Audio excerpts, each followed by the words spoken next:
What it do, guys? Manjoume here, and today we're delving into the Children of the Atom arc for the Versus System 2-player card game. In our last two episodes, we checked out the Utopia battles and Resistance, so today we're checking out Volume 2, Issue 6, H.A.M.M.E.R. Is there a perforation that makes this easy? I don't see it. On the front of the box, we have that gray sky in the background, more gray, but this time it says Hammer.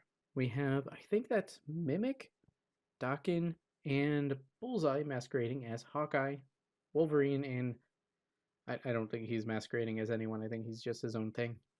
On the side, we see story arc Children of the Atom, lining it up with the previous in the set. Turning it up here, even though you see where I cut into it, it does say Hammer and Resistance with that same color scheme, so you know which set it's a part of. On the back, contents 55 cards and a rule sheet. In this final installment of the three-part Children of the Atom story arc, the hammer has been dropped and the X-Men are under assault. Embrace the questionable methods of Bullseye, Dakin, and Mimic and power up your deck for the coming epic battle of freedom versus rule of law. So this is one of those you're on the bad side sets, which is good because it helps you augment that side's deck. And what better way to do that is to start off strong with Bullseye. 5 health, range, 2/5 stat line, perfect aim, combat red. Choose a defender. Bullseye gains attack this combat until his attack is equal to that defender's defense. Perfectionist, level up 3 times. When Bullseye strikes an enemy character with attack exactly equal to their defense, he gains an XP.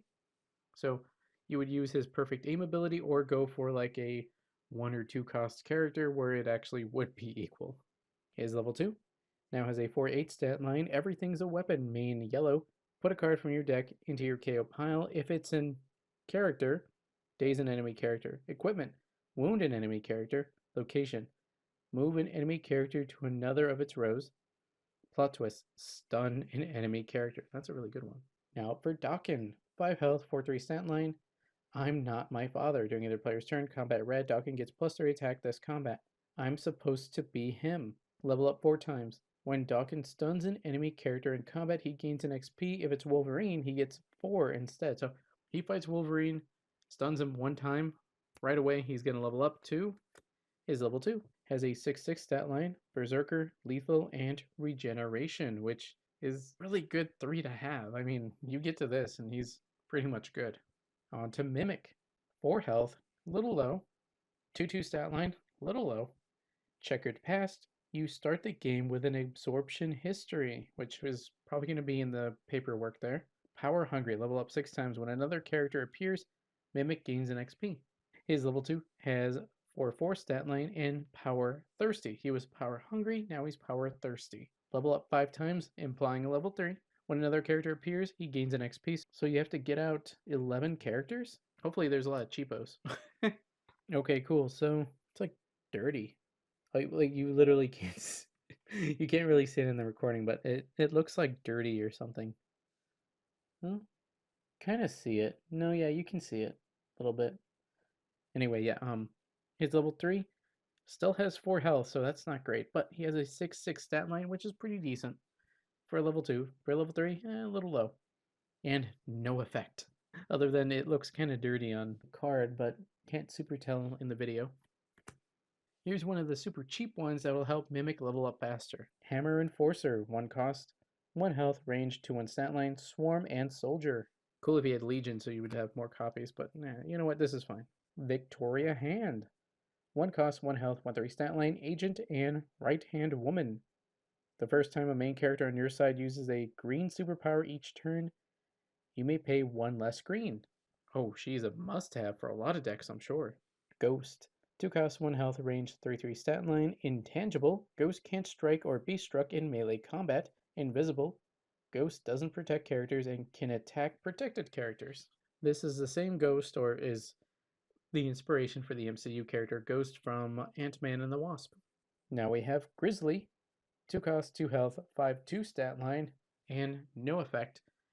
Other than like a character that would have an effect where you'd have to pay something or isn't very good, kind of would prefer some lower characters to have no effect, but pretty decent stats. So in a team attack, he's helping out a bunch, and more than likely your opponent would be like, well, let me hit that. I've never heard of this character, Headsman. 3 cost, 1 health, flight, and a 4/3 stat line, Executioner, combat red. If Headsman is melee attacking an exhausted defender, he has ferocious and strikes with triple his attack this combat. So he's probably gonna win. Or at least they're both gonna get stunned. Paladin, 3 cost, 1 health, flight, 6/2 stat line, stun gun. During either player's turn, combat blue, when Paladin stuns an enemy character this combat, it can't recover until after its next recovery phase. Because it was stunned. Scourge, 4 cost, 2 health, range 2 6 stat line, leader, and Betsy's incendiary missiles. Main blue, burn an enemy supporting character Scourge could attack.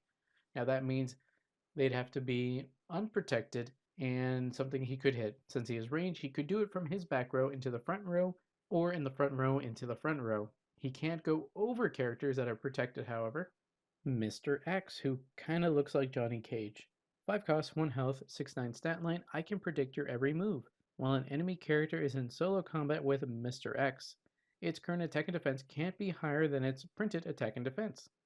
So I think it would still have counters, they just wouldn't do anything in terms of attack and defense increases. Emma Frost. 6 cost, 2 health, 7/6 stat line, fluid forms, and fidelity. If you would power up a resistance Emma Frost supporting character with this card, you may transform her into this card instead.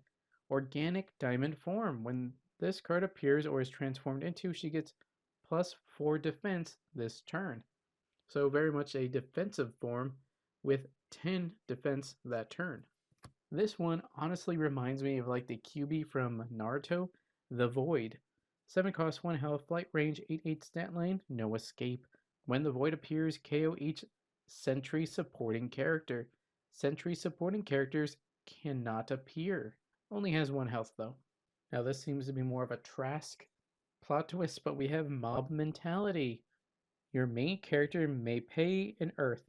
If it does, team attackers on your side get +3 attack and can't be stunned during this combat. Good defense, decent attack buff. For the last card, we have a special location in Alcatraz. It's a prison. During your main phase, but not during combat, your main character may pay an earth. If it does, turn this location face down, then move a face up enemy supporting character on your side and hide it. When it turns face up, move it back. I guess this just kind of hides one of your supporting characters to keep it safe, I believe. The Utopia arc. This 3-issue arc features the battle between the mutants, Simon Trask's Humanity Now organization, and Norman Osborn's Hammer. The first issue highlighted several of the main players of the Comet, and the last issue filled out even more of the mutants as they strive for Utopia. This final issue adds operatives for Hammer's peacekeeping mission, Bullseye. When Bullseye uses Perfect Aim, it will give him attack until it's equal to the defender's defense, but if the defender gains or loses defense later in the combat, it won't affect Bullseye's. With everything as a weapon, you'll put the top card of your deck into your KO pile before you choose which enemy character to apply the effect to. Mimic. Mimic's absorption history represents 3 characters that he's copied powers from. In game terms, it's a pile that includes exactly 3 main character cards, 1 level 1, 1 level 2, and 1 level 3. They can only be from Illustrated Universe and they must have 3 different names. They cannot share a name through AKA. For example, you could have level 1 Cyclops, Dutch level 2, and Spider-Man level 3. I don't know who Dutch is. Is that like aliens or predators? Because like all the other ones I couldn't tell you. During setup, when you reveal Mimic as your main character, you'll also reveal the level 1 character in your absorption history. Mimic gains its keyword and superpowers only when the game begins. When Mimic becomes level 2, you'll reveal the level 2 character in your absorption history.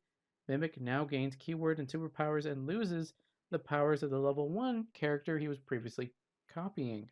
When Mimic becomes level 3, you'll reveal the level 3 character in your absorption history. Mimic now gains the keyword and superpowers and loses the powers of the level 2 character he was previously copying. Note, while absorption history is a keyword and can technically be turned off by certain effects, turning it off doesn't affect Mimic's ability to use the pile. It's locked from the beginning of the game. Scourge. Betsy's incendiary missiles lets you burn a character. This means, at the end of each of your turns, stun that character. A burn effect has no set duration. It lasts until The burning character leaves play. Headsman, ferocious means, while in melee combat, headsman strikes before characters without ferocious. Mr. X, I can predict your every move, can temporarily reduce the attack and defense of a character while in solo combat with Mr. X. For example, if a character with a printed attack and defense of 4/4 has 3+1 counters, it is currently 7/7. However, while in solo combat with Mr. X, its attack and defense is counted as 4/4. Emma Frost. When Emma Frost transforms via fluid forms and fidelity, the card that used to be in play is removed from the game. When she transforms, she keeps her orientation, ready, exhausted, face up, face down, all of her counters, and any effects on her. Alcatraz. When the character in prison turns face up, the player who used Alcatraz decides which row on its original side it goes back to. Then we have a picture of Dakin, a checklist, and credits. Well, guys, that's it for the Versus System 2-player card game, Children of the Atom Story Arc, Volume 2, Issue 6, Hammer. What 3 characters would you put in your absorption history? Let me know in the comments below. If you want to stay up to date on my videos and live streams on both YouTube and Twitch, check out links in the description below. Like, comment, subscribe, and consider joining. That's all for now, guys. Manjoume out.